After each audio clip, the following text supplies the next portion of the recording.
Today we are breaking down one of the oldest bourbon releases we've seen over the last several years, the Knob Creek 21 year, and we're going to do it with a guest. Today we have our special guest, Grandma, which you may have seen in a couple of previous bourbon hunting videos up there in the top right of your screen, which I'll have linked in the description below as we get towards the later parts of this video as well. But we're going to find out if this is worth spending your money on and hunting down as we head on throughout the rest of the year. Welcome in, everybody. My name is Brandon Spinner, the Whiskey Weatherman here in Cincinnati, Ohio, and you've stormed yourself into the one YouTube channel where it is always whiskey weather. As I mentioned off the top, we've got a special guest, Grandma. Thank you for being here with us today. You've seen her in those previous bourbon hunting reviews, as I mentioned, up there on the top right of your screen, and you can watch those later on at the end of this video, and I'll have them linked in the description below. Grandma, do you like drinking whiskey? Absolutely. What is your favorite, if you had to pick? Jim Beam. Jim Beam. Perfect segue here. Did you know that Knob Creek is made by Jim Beam? No, I did not. Yes. So have you drank Knob Creek before? No, I have not. You have not. So this is getting... Grandma not only has not had Knob Creek before, she's going straight to the top shelf when it comes to Knob Creek. This is the newest release from the Knob Creek line. This is 21 years old, so theoretically, it could drink itself legally if it could drink. Yes. This checks in at 100 proof, as all Knob Creek releases do, except that special 12-year cask strength, which was around 120 proof. And also, as I mentioned, 21 years old. This has the same mash bill as all Knob Creeks do. 75% corn, 13% rye, and 12% malted barley. Here's the kicker. Do you want to take a guess at how much that costs? Probably about $400. A little high. Probably on the secondary market. The MSRP on this puppy is $249.99. And a big shout out to Patreon member and buddy of mine, Ajay Potnick, who donated his bottle for us to review for the channel today.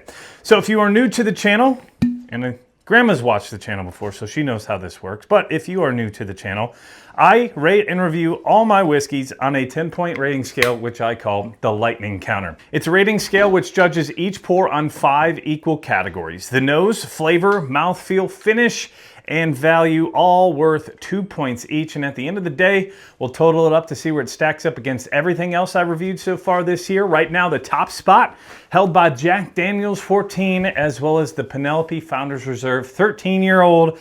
So it's time to see, Grandma, if this Knob Creek 21 will knock it off its pedestal.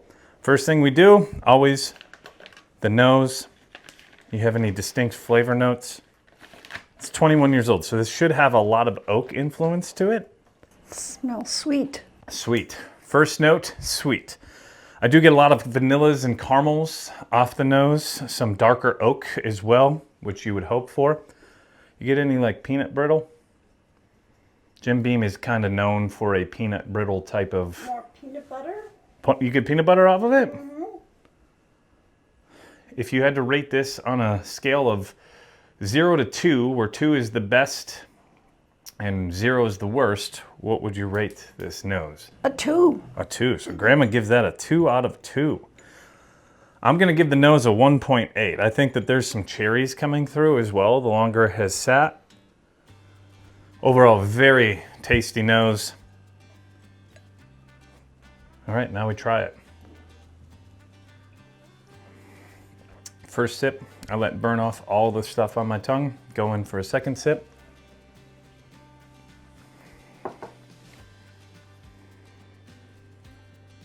A lot of vanillas to me. What do you think right off the bat? Smooth. Smooth. Yeah, 100 proof. So it's not really going to blow you up with the ABV of this being right at 50. 100 proof. Right where they bottle all the other Knob Creek releases, like the 12, 15, and the 18. I'm going to assume that this is the same batch or lot that the Knob Creek 18 year from 2022 came from, because that was the 18-year release. 3 years later, now we have the 21-year-old release. So out of 0 to 2, you can use decimals. I did 1.8 on the nose. How would you rate the flavor on that from 0 to 2? 1.5. 1.5. So Grandma goes with a 1.5 on the flavor. I've got a lot of vanillas. You get more of the peanut butter or peanut brittle in that again? Yes, I do. Not overpowering. I do think that there is some of that oak influence, but it's not as oaky as I would have anticipated for a 21-year-old bourbon. I'm gonna go with a 1.6. I do think that it is slightly flat when it comes to the palate, considering that it is 21 years old, but I think that it is a very delicious pour. I would just hope for a little bit more flavor profile. Now we move on to the mouthfeel. How does it feel when it is in your mouth? You said smooth, but what are the sensations you feel as you drink it? Does it feel buttery, oily, slightly watery? I had Buttery. buttery. Grandma's got buttery. I'm gonna say it's buttery towards watery. I think it's slightly thin. I think part of that is coming from the 100 proof. Overall, very decent mouthfeel. I've had better mouthfeels earlier this year. There are quite a bit of legs on the glass. That's what these are called. You see how those lines. So slightly sticky, at least in the Glen. However, the mouthfeel to me, I'm gonna give a 1.5 out of 2. What would you rate it? Probably a 1. A 1 out of 2. So right there in the middle. And then finally, the finish is when it comes to the flavor score. How does it finish for you? The back end of the pour, you're talking, you haven't had a sip in a little bit. Do you still have flavor in your mouth from that? Yes, I do. And what are those flavors? I get a nice oak, a little bit of cherry and vanilla. I get the cherry, and I do get the oak. Is it enjoyable, that finish? I do get a little bit more nuttiness on that flavor as well, now that I think about it. Very flavorful, yes. So the finish on the back end, out of a 2 when it comes to your score. 0 to 2. 1.6. 1.6 on the finish for Grandma. And I'm gonna go with the 1.6 as well. I think that there's a lot more to this finish than the mouthfeel. I still get a whole lot of flavor on the back end. Still would hope for a little bit more of that flavor, but overall, very solid whiskey. Now, time for the value. This is the final score altogether, $250. Where do you think that this rates when it comes to $250? Do you feel like you were getting value by spending that money, or would you say that you could spend $100 on something just as good? No, I think it's worth the amount of money. You think it's worth $250? Yes, I do. So on a value score of 0 to 2, where would you rate it? 1.9. 1.9 for Grandma. Okay, I am going to say it is a 1.6 for me as well. I do think that at the 21-year-old mark, you're looking close to that $10 a year, which has been pretty much the staple for the last several years, is about $10 per year age. So 21 would be around $210. That price has jumped up a little bit with inflation and how the market has gone, and kind of the cut into the secondary pricing. I do think I'd like it a little closer to the $200 to $210 price range. The 18-year was at $179.99, so 3 extra years, we're tacking on another $70. I don't know if the value is quite there, but still, I do think that this is a very good whiskey. At the end of the day, Grandma, your rating scale score comes out to a 6.1, an 8.0 out of 10, and mine, 1.8 plus 1.6, that becomes 3.4. This is the math segment where I have to do this.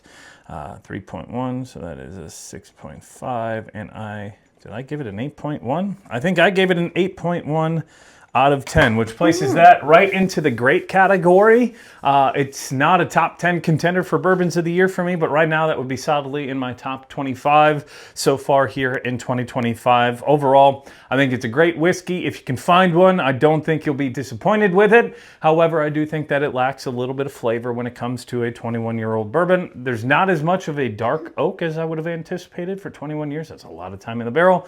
But they did mention, at least Freddie No, who is one of the master distillers over at Jim Beam, that they aged these on the lower part of the rickhouse. Less temperature variation, lower impact in the oakiness when it comes to that. So that is probably part of why we're not getting that dark, bitter oak out of this. I wouldn't say that there's any bitter oak to this. It's a lot more of the sweet oak variety. Yeah, I agree with the sweet. Any final thoughts on this? You enjoy it? I'm loving it, yes. I'm loving it. Absolutely. If Grandma loves it, that means you'll probably love it as well. I do want to thank you for taking the time to watch this video with me and Grandma Sandy. If you did enjoy this video and you haven't done so already, hit that subscribe button below. And if you want to help support this channel, in the comment section below, if you were to swipe it, there's a new feature called Hype.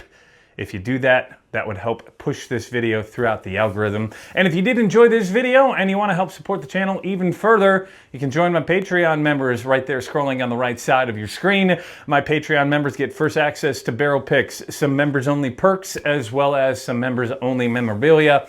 So if you want to join anywhere from that EF0 to EF5 tier in the YouTube comments below, as well as in the description below, we've got the YouTube membership as well as Patreon members below as well. We've got a couple more barrel picks dropping between now and the end of 2025. Thank you, Grandma, for being with me today. Cheers. Thank you as well. I end this the same way I end all of my other videos.